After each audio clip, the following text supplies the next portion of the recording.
reflection on me, not like it's a reflection on just, it's crazy. Anyway, good morning, Regis Reeves. We're here on live on YouTube and Regis me, not like it's a reflection on. Mute that. Why that comes up like that, I don't know. But anyway, Regis Reeves, this mic is all yours. Awesome.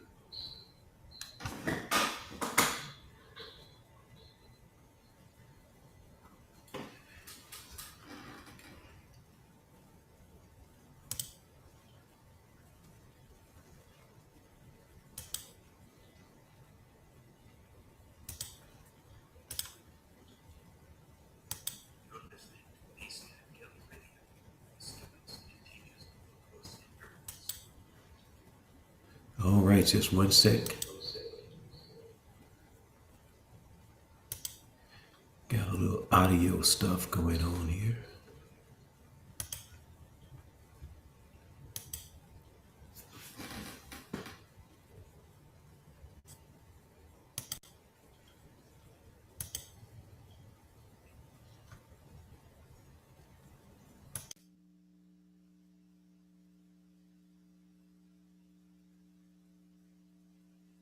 You're listening to ACIM Gather Radio for students and teachers of A Course in Miracles. Join us at acimgather.us.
You're grateful for.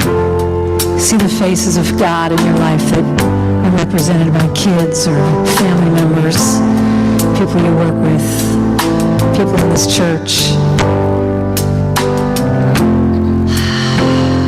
Breathe it in. Let's sing it one more time. Gratitude before me, behind. Gratitude behind. All that was behind me, to the left. Gratitude to the left of me, to the right. Gratitude to the right of me, above me. Gratitude above me, below me. Give it all you got. Oh yeah, oh yeah. You might win, you might lose. Shoot your best shot.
right, and good morning, and welcome all to ACIM Gather with Regis Live.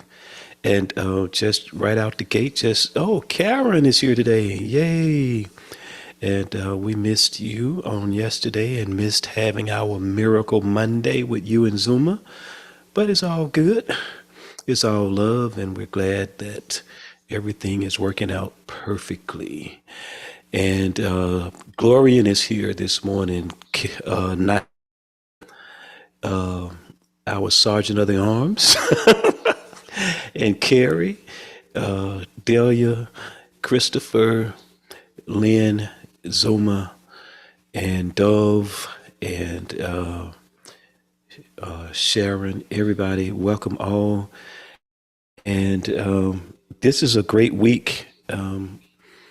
Because I'm talking about me and my body. I sent out a recording from yesterday, and I started naming that topic, me and my body, and, just reminding myself this week of uncovering some attachments and unrealistic ideas and expectations. Is interesting at how we make ourselves sick and miserable. And the Course in Miracles says the first step in happiness is first realizing you're miserable. And if stress and upset and being disappointed and feeling down on ourselves is a habit, then it's just a lifestyle that we don't even recognize anything is wrong with it, and we don't even recognize what it's doing. So we first must realize we're miserable. You hear a guy like myself always talking about happiness and peace, and you could really quickly think, well, that's not an issue. I don't have anything against happiness. I don't have anything against peace. I like peace and happiness. My life is fine. Yeah. Okay, so you first must have some realizations. And so for myself, this week and started last week, just really wanted to wake up a little more in regards to this persona, Regis Reeves, and the body that carries him, and just find my true north. We said our true north yesterday is, I look at love, happiness, peace, prosperity, abundance as our true north. And, sometimes we veer to the left, we take a wrong turn, and it's just like a GPS system. We can just return to the highlighted route, no judgment. Oh, I made a wrong turn. Now, I know some of you, if you took a wrong turn with your GPS for the next 5 or 15 minutes, you would be ranting and raving about how could I turn the wrong way? And it must be this GPS. I should have been using Waze, or I should have been using Google. And instead of just returning to the highlighted route, okay, I'm off course. The GPS going to say make a turn at the next opportunity and go back the other way. And that's all we need to do. No discussion, no judgment. The GPS is not judging. It's not saying you stupid. How did you do that? It's just saying at the next corner, make a left turn and go back the other way. And that's all we have to do. We don't need to attach our berating self-abuse to it. But we have these unrealistic expectations as to think, oh, I could never be distracted. I mean, really, that's what we're saying. We're saying, oh, in my body world experience, I never get distracted. You say, well, I don't believe that. Then if you don't believe that, then why do you beat yourself up when you get distracted and make a mistake? As the song we was just learning prior to me coming on, oops, I made a mistake and I'm still beautiful. Oops, I made a mistake and I'm still beautiful. Oops, I made a mistake and I'm still God's beloved child in whom he is well pleased. So Why we say, well, I don't think that way. Well, why do you react that way? If someone challenges us and get in our face and say, well, you must think you're supposed to be perfect. I don't think I'm supposed to be perfect. Well, why do you act so badly when it appears that you're not perfect? When you make a mistake, when you trip, when you kick your foot on the side of the dresser or bed, when you take a wrong turn, and when the body gets sick. I've discovered that I have a pride and I hold dear of false value with the body. And one of those false values is being well, being healthy, taking pride in, oh, I take care of my body well.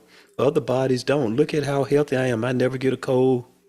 I never had the flu. I've never even had to take a flu shot or flu vaccination, and I've never had the flu, and I'm always blah, blah, blah. And look at how well I can get around and how agile I am and how, in shape I am. And so then when a little sickness shows up, there's a little guilt along with it. How did I allow this to happen? And it's so embarrassing that I allowed myself to get sick. We have these me and my body opportunities. We don't really have to engage with other people. The real uncovering that A Course in Miracles and spiritual teachings are really trying to get us to understand is the truth of who we are, not in regards even into relationship with family and friends and businesses and entities and whatever, spouses. But the big fight, the big daily battle, even if you stayed in the house all day by yourself for a week, that's why we have silent retreats, because the real chatter is not even in what is going on in the world that we call the real world, but not the true real world. The true real world is within, but the outer world is not really the problem. If we just stayed in the house all week, we would beat ourselves up all week. Every time we looked in the mirror, we will see a blemish. We'll see something to complain about, a fault. We'll see a wrinkle. We'll see a spot. We'll notice, oh, my hair is thinning. Oh, that I see the gray, or I don't like all that gray that's coming up. We would just go on and on and on, unless we have come to this place where we begin to think about what we're thinking about, and we're thinking about, how do I relate to my body? How do I relate to this me? A Course in Miracles, I began to talk on this thought last week. It says, when the ego tempts you to sickness, do not ask the Holy Spirit to heal the body, for this would merely be to accept the ego's belief that the body is the proper aim of healing. Ask rather that the Holy Spirit teach you the right perception of the body, for perception alone can be distorted. Only perception can be sick, because only perception can be wrong. Now, most minds is going to have some resistance to this statement. Don't pray for healing of my body? What do you mean perception is the only thing that can be sick?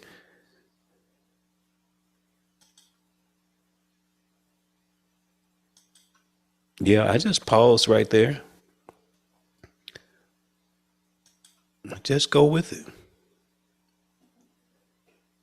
Just take the instruction. It says, when the ego tempts you to sickness, do not ask the Holy Spirit to heal the body. Rather ask that the Holy Spirit teach you the right perception of the body. Now you go to and you don't understand everything about medicine. You're not a scientist. And they say, take this pill, take it twice a day, and you'll be better. And you don't have a problem with it. And I still have to ask, why is it that we have to understand everything about what we read from whatever holy source we choose, whether it's the Bible, A Course in Miracles, the Quran, or whatever, the Book of Mormon. I don't care. Whatever the Jehovah Witness read, I don't care what you read, really. But if you can go to a man who studied for 12, 15 years, whatever, and he can say, take this, and he can say, don't eat this, don't eat that, and take this twice a day on an empty stomach, or take it with food, or whatever he says, we just do it. So here, the Holy Spirit, through A Course in Miracles, is saying, when the ego tempts you to sickness, do not ask. Yeah, we believe in magic, don't we, Carrie? I believe in magic. And I'm responding to someone in the chat room, if you don't know, that yeah, we believe in magic every day. We drink water. Oh, if I drink this magic liquid, I won't dehydrate and die. If I drink, so it pill, whatever pill if I eat this Skittle, this sugar and this flavor will make me feel good. And I feel a rush, adrenaline. It'll make me feel happy. The sugar, the sweet, the flavor, it just does something. So it's all magic. And we don't have to judge one as worse than the other or better than the other. We're all doing it. And we at some point have to understand it's all the same. And the only person that's differentiating between stuff and making one thing bad and one thing good and one thing, you're saying, if I do this, I don't have faith. If I do that, I'm proving my faith. All that is BS. If I get healed by taking a pill, physical healing I'm talking about, if my ailment go away after a pill and your ailment go away after you sit in a dark room, it's the same. And it's just our refusal to let go of our belief system, and a lot of hierarchies and distinctions that are really just made up. And they made up by whomever. Some of them we make up ourselves. I have seen people struggling and they say, I don't want any help. Let me help you. I don't want any help. I want to prove I can do it on my own. And I'm like, why? Why? If I'm trying to lift a 200-pound dresser and move it to the other side of the room, why am I trying to prove I can do it by myself? When there's another 150-pound man willing to help lift it and help move it. And Lynn is confessing. Lynn, I'm not your priest. I'm just kidding. Lynn is confessing she's taking an allergy pill now, sneezing and coughing. I'm not your priest. Don't tell me about that. No confessions. We don't need it. I made a mistake and I'm beautiful. That's a great song. I think they just made that song up on the fly, didn't they? I made a mistake and I'm beautiful. And so me and my body. So we have a lot of body concepts and ideas. And as I was starting, just been not able since last week to move from lesson 135. It's power packed. I can see now why Dove loves this lesson. It is full of what bodies and minds basically deal with. We either, in that lesson is title is if I defend myself, I am attacked. But it is so many ways. See, we hear that lesson, we hear that title, and the spiritual ego goes straight to conquest with other people, conquest with other bodies. But I would say 80% of this lesson is talking about me and my body. Me and my body, not me and other people. If I defend this body, this shell, this persona, called whatever your name is. Mine would be Regis Reeves. And so in paragraph 7, it says the body is in need of no defense. This cannot be too often emphasized. So it's great that I'm talking about me and my body for several days. The body is in need of no defense. This cannot be too often emphasized.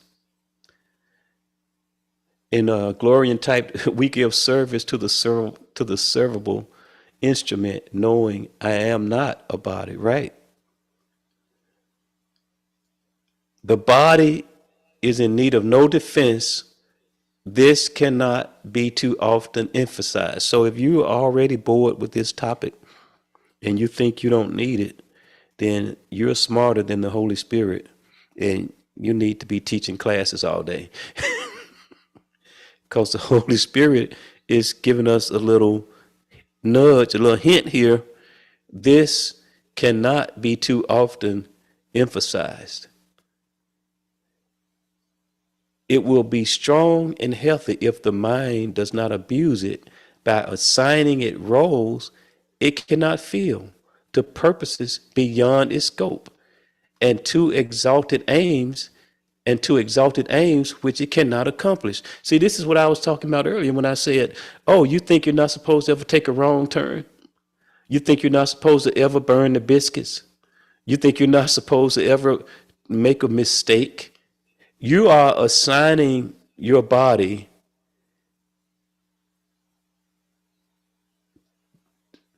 goals and aims which it cannot accomplish.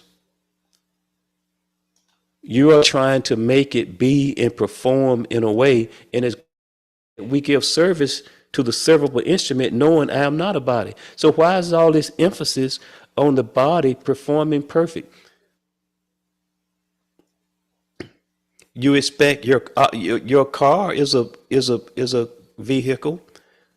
Your body is a vehicle that gets you around, that gets the essence of who you are around. Your car is a vehicle that gets you around.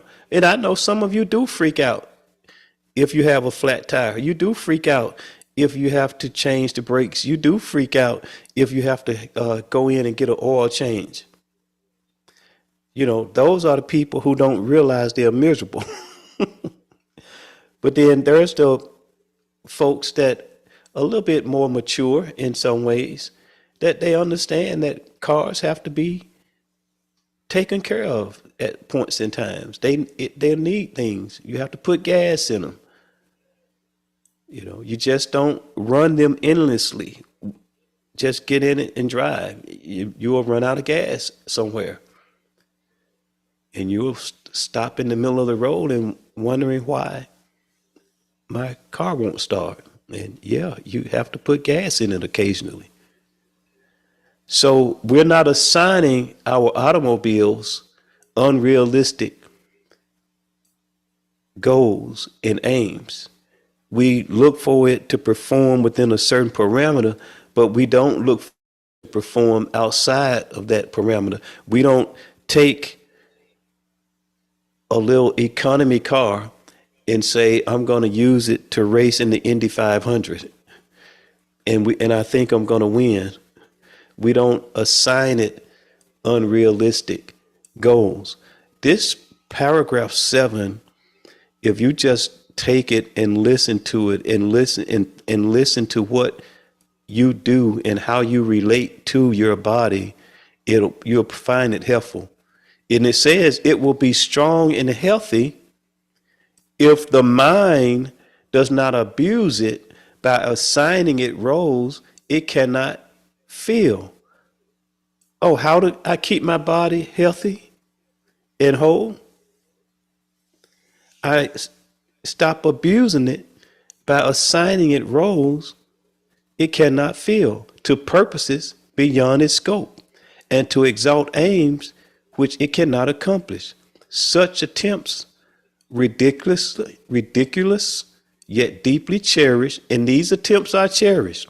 You know, we take pride in our appearance, our looks, our figure, our physique.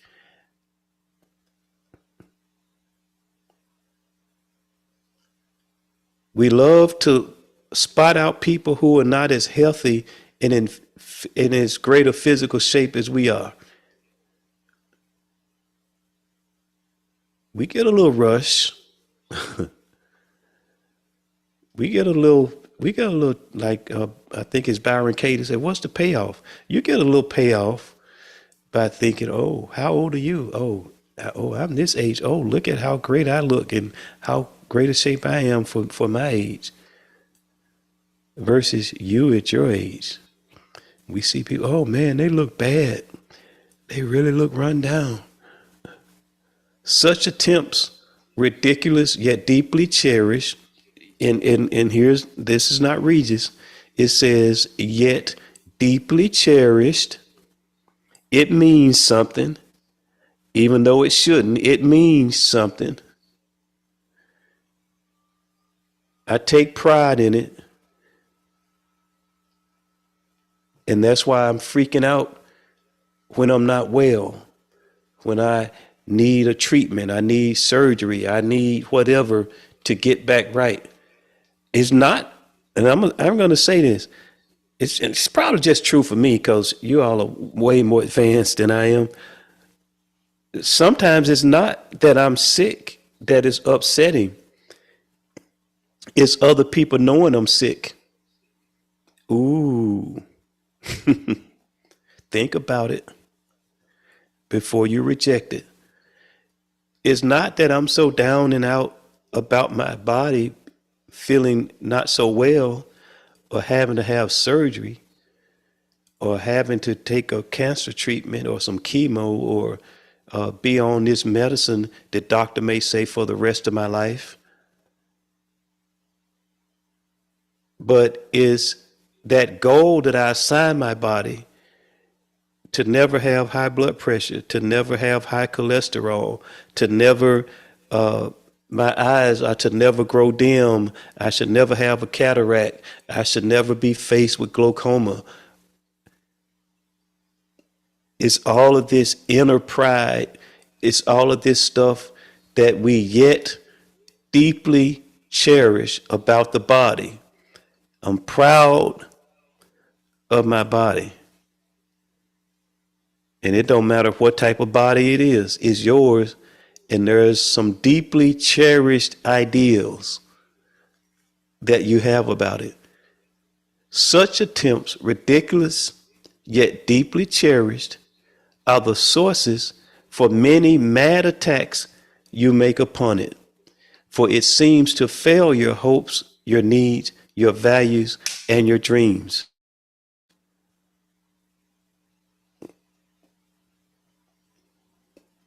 I can't pop up and run and jump and bend and stoop and make quick turns like I used to. And I feel a little sad about it. I feel a little embarrassed, naked and ashamed, aging.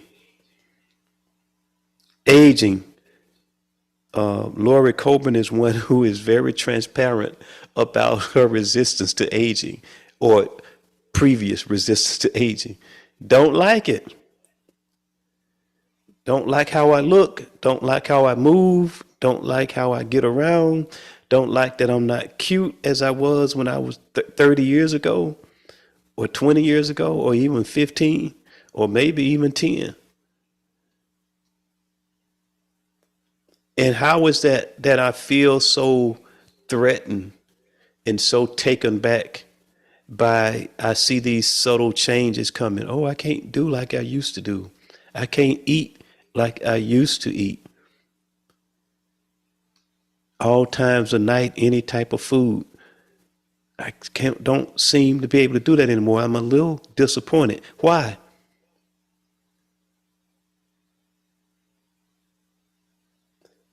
Because the body will be strong and healthy if the mind does not abuse it by assigning it to roles it cannot fill, to purposes beyond its scope, and to exalted aims which it cannot accomplish.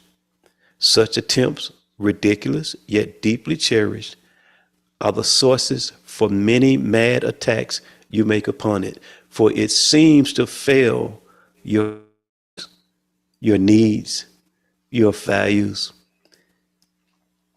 and your dreams. And a key word in that last sentence is, for it seems to fail. Because the failure is due to the made up ideas I put upon it.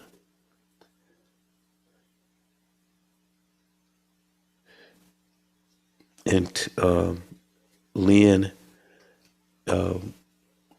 typed in the room, remember Jesus was talking to Helen first.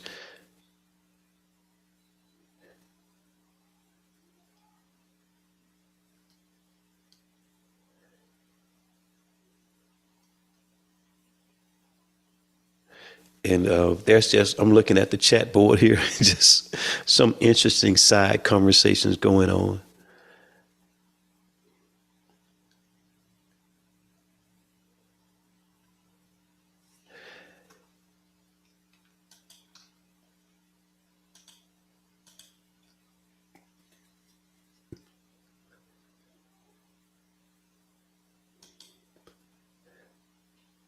We go over here now to chapter 12 of the text, and this is from the book A Course in Miracles.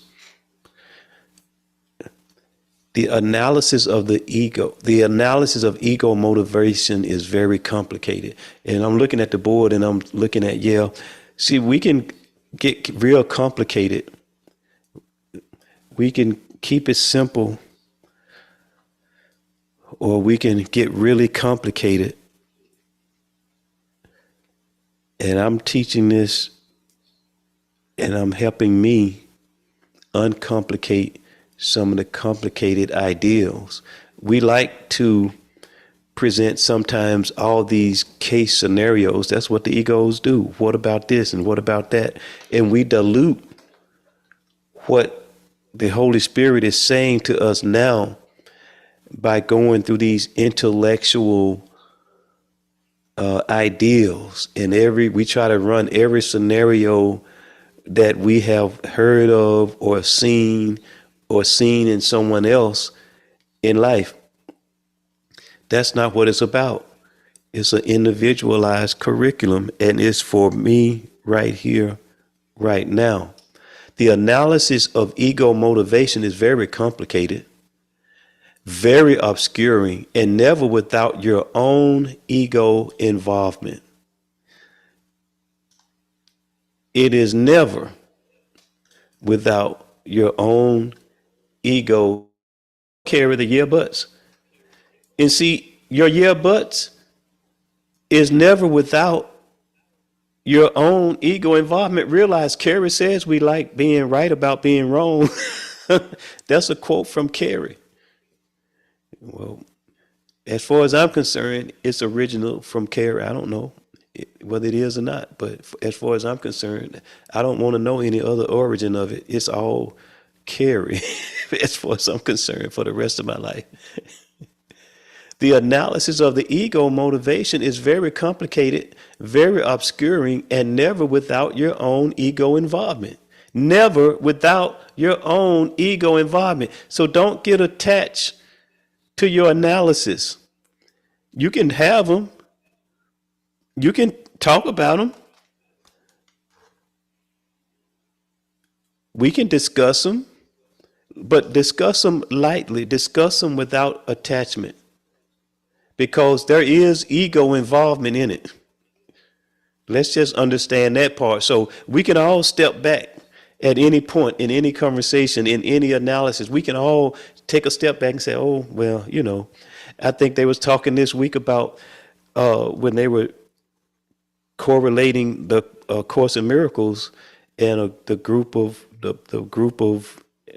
heads or whatever, or either they were just discussing an area with Bill Thetford, and there were two opposing views about a certain place in the Course in Miracles, and they asked Bill, they were going back and forth, back and forth, back and forth, back and forth, and Bill just said, I would just tear out that page. just, and that's kind of the way I go with it. That's the kind of the way I read the course. It's like, I'm not going to park here. I want to do a due diligence. I want to look up a word. If I don't understand the definition, I want to make sure that I'm putting everything correctly, commas and a certain understanding of the words that's in front of me so that I can get the right message. But after beyond that, and it's still just kind of crazy and confusing and creating a little bit of fear, because that's what it is. A little bit of fear is coming up. Okay, move on. I may not physically rip out the page, but for now, this page doesn't exist anymore. Just keep moving. Another year, another time, I may be reading this chapter again and this page makes complete sense, but right now it doesn't. The analysis, gentleness, yes, Gloria. The analysis of the ego motivation is very complicated, very obscuring, and never without your own ego involvement. Just realize that no matter how awakened I think I am, my analysis is never without my own ego involvement. The whole process represents a clear-cut attempt to demonstrate your own ability to understand what you perceive. This is shown by the fact that you react to your interpretations as if they were correct. See, that's what I was talking about earlier. You say, I don't believe this. Well, your reaction says you do.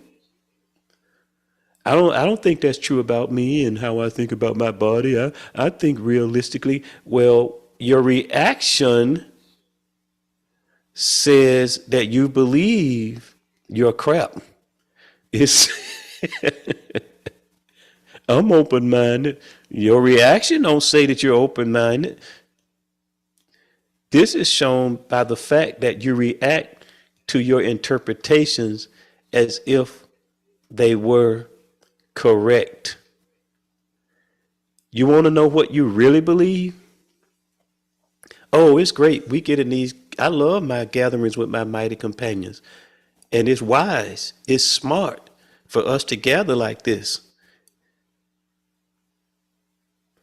And I say some pretty cool stuff, and you do too. And we post some pretty cool stuff. But you want to know where your belief system lies? The test is every day. Because the test is how we react. The reaction shows what we really believe. And there are some tests where I'm cool as a cucumber, where the belief that I'm perfectly cared for, it's evident. It's evident to people around me, and that's great.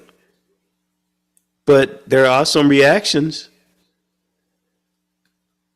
that shows that I believe in my personality, Regis Reeves, in my persona, that I believe in my body, that I believe it is who I am.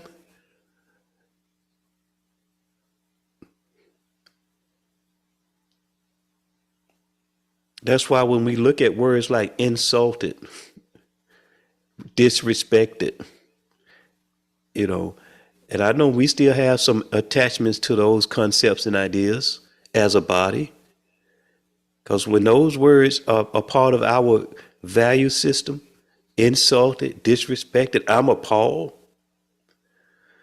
Oh, why take yourself so serious, grasshopper? As the Joker said to Batman, why so serious, Batman? See, though, you got to think about those words in our vocabulary. And are there moments when those words, we feel like we're experiencing the meaning of those words, insulted, appalled, disrespected, not valued, not appreciated? My reaction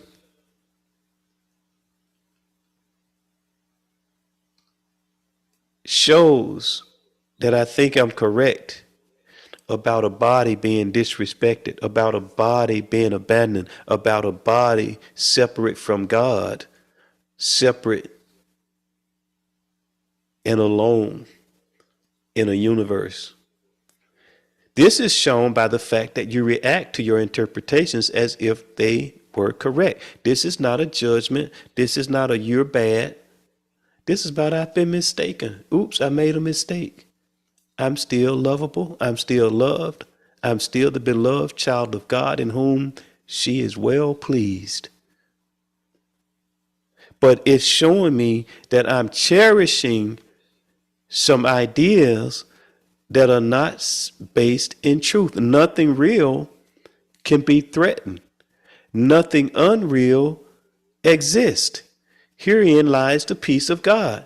So in my defenselessness, my safety lies. We started out in 135, the lesson, the title of the lesson, if I defend myself, I am attacked.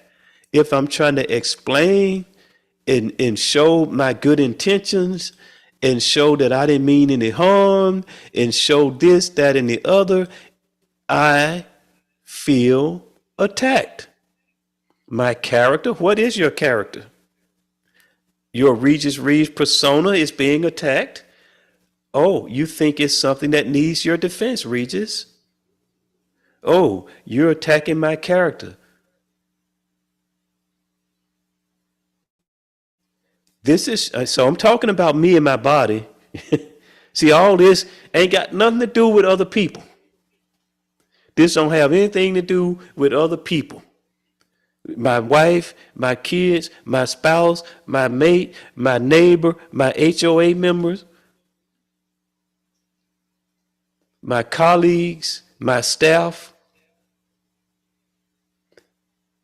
See, when we hear in my defenselessness, my safety lies, we immediately start thinking about people, places, and things. No, if I'm defending my body within myself, if I'm justifying my body,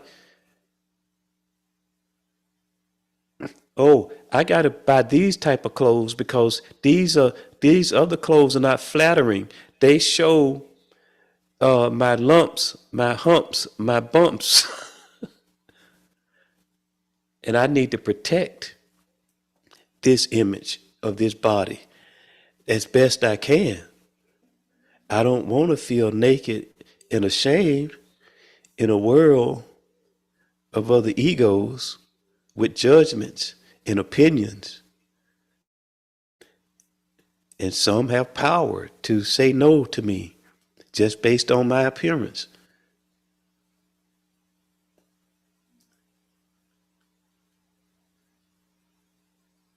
This is shown by the fact that you react to your interpretations as if they were correct.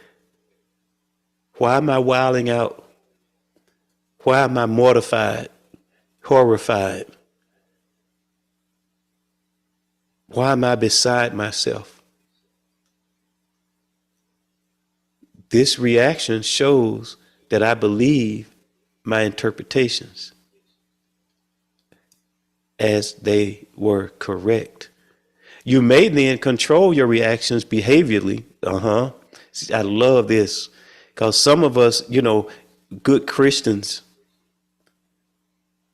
we know how to control behavior. But inside, we are hanging from the chandeliers.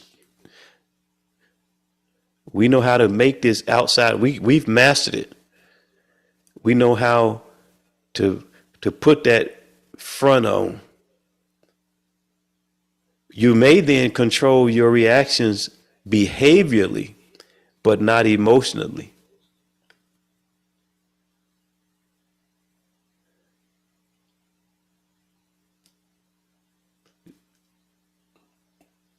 And many of us, we turn a blind eye to that. It's about what people see. See, we still keeping it about people. So we really okay as long as people don't see through us. And yes, they do. You're not fooling anyone. We're all one mind.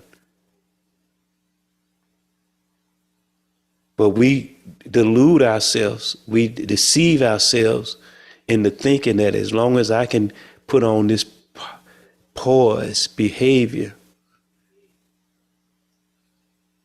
that I'm getting one over. That no one is seeing how much I believe in my illusions, how much I'm drinking my own Kool-Aid. You may then control your reactions behaviorally, but not emotionally. You know, a lot of people commit suicide, and they have, you know, Robin Williams was married, had a wife. And I think for all practical purposes, she thought they had a pretty good marriage.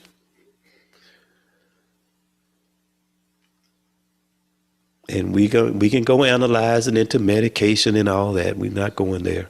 And what other may cause it and blah, blah, blah, blah. And I worked with a lady, and she went home and her husband had committed suicide. And I'm saying that sometimes people have mastered their behavior, but not emotionally. They have mastered their reaction to their false interpretations of themselves and their life,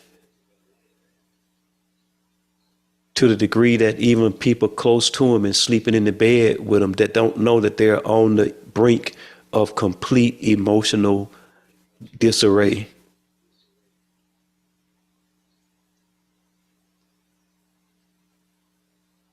Because in this society, through religious institutions and just through society and all of its hierarchies, and you have class, you don't, you're from the right side of the tracks, you're not. We all get affected by it in some way, whether it's through religion, or you're a good Christian, you're not, you're a kind person, you're not, you're a generous person, you're not, you're a good person, you're not. Whatever our ideals of good or being a good person is, or being a valuable person or a valued person, not according to God, but according to this world and society's standards. And we get locked into that. So we start learning how to modify and control our illusions behaviorally.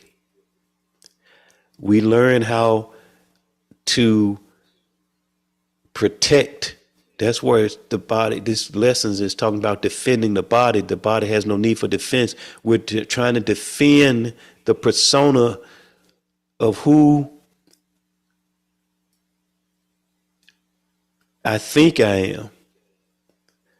And we're trying to hold it up, and we learn, we get good at it.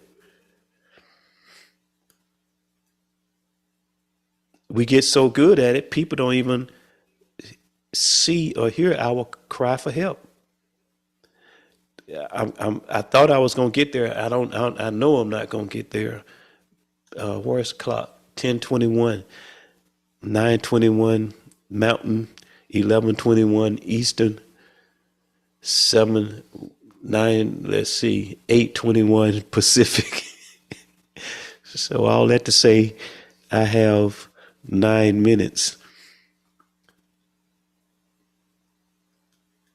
But just to jump over there real quick, to chapter 6, to have all, give to all. And it talks about everything is either love or a call for help. And we've learned to master our behavior so well that people don't hear or see our call for help. And we try to ask for help, but as fast as we ask for help, out of the other side of our mouth, we try to present the image that I got it all together and I'm good. Yeah, I got a problem and I'm being challenged, but I'm good. I trust the course. I trust the Lord. I trust God. I know that all things work together for the good. Do you want help or not? You got it or you don't got it. If you don't got it, present that you don't got it so I can help you. Just say, I don't got it, Regis. I don't got it, Kara. I don't got it, Carrie. Help me. But we talk, we get in these forums, we say, I don't got it, but I got it. I'm falling apart, but I'm not falling apart. I know I can trust. And then we go commit suicide because we don't got it. We didn't have it. We mask and we get so good, and I'm just stuck right here. I don't care. I got another day. I got Thursday to talk some more about me and my body. But I've gotten so good at this protective shield that people can't even hear my call for help. I got so much stuff going on to deflect and to redirect. Deflection is a big thing. And Carrie says every death is suicide. Yeah, it's just a suicide is just a descriptive word that we use in ego, body, trying to communicate to each other.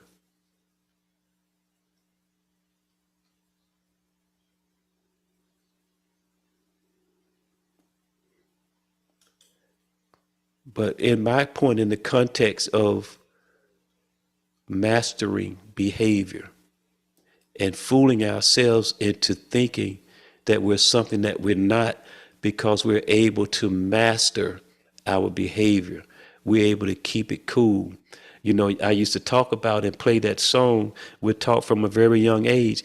I whistle a happy tune so that no one ever knows I'm afraid. Horrible song to get in your subconscious, to teach a child. Because you can't heal fear. You can only heal what you can bring up to the light.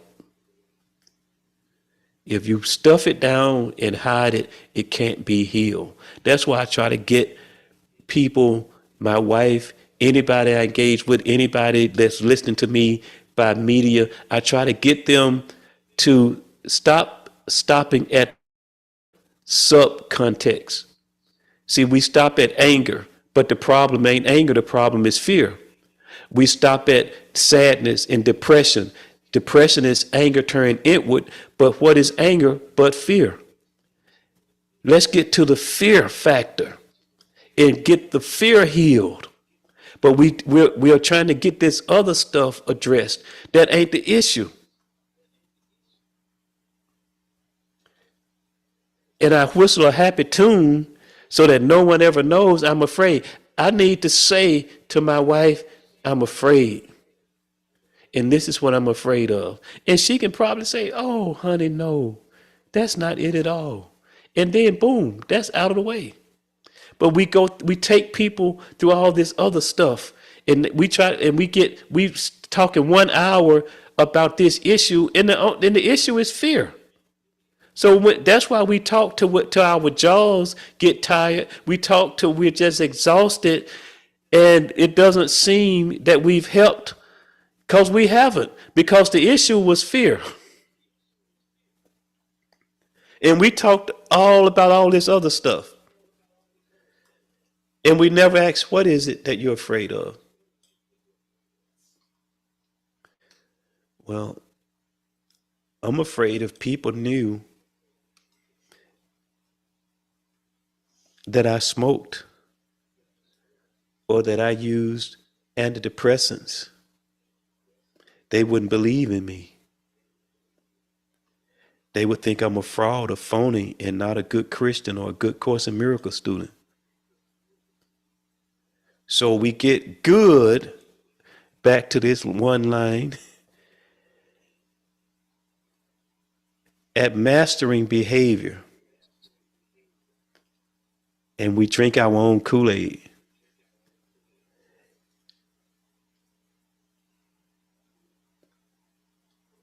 So this is shown by the fact that you react to your interpretations as if they were correct. You may then control your reactions behaviorally, but not emotionally. This would obviously be split or an attack on the integrity of your mind, pitting one level within it against another. There is but one interpretation of motivation that makes any sense, and because it is the Holy Spirit's judgment, it requires no effort at all on your part. Every loving thought is true, and everything else is an appeal for healing and help, regardless of the form it takes. Everything else is an appeal for healing and help, regardless of the form it takes. Can anyone be justified in responding with anger to a brother's plea for help? Question mark. And man, when we think about, and I call this my marriage chapter, my relationship with people chapter. And we can get arrogant and we can get sarcastic and we can feel like you're asking me a stupid question. And why are you saying that? You're so stupid attitude and you're so blind. How could you be so ignorant attitude? Not that we use those words. Sometimes we use the actual words. And here everything is an appeal for healing and help, regardless of the form it takes. Can anyone be justified in responding with anger to a brother for help? And are we really responding with anger? We're really responding with fear. What you said and what you're doing is frightening to me. So we both have a call for help. You're presenting a call for help, and now I'm presenting a call for help. And so there's no help that we can even give each other. Because the minute I go into anger, sarcasm, arrogance, demeaning, condescending attitudes. You're welcome, Gloria, and thank you for being here with your lovely light and presence. Then what am I doing? Oh, it's 10:30 and it's time for Myrna. Thank you so much, Regis Reeves. For students and teachers of A Course in Miracles. Join us at acimgather.us.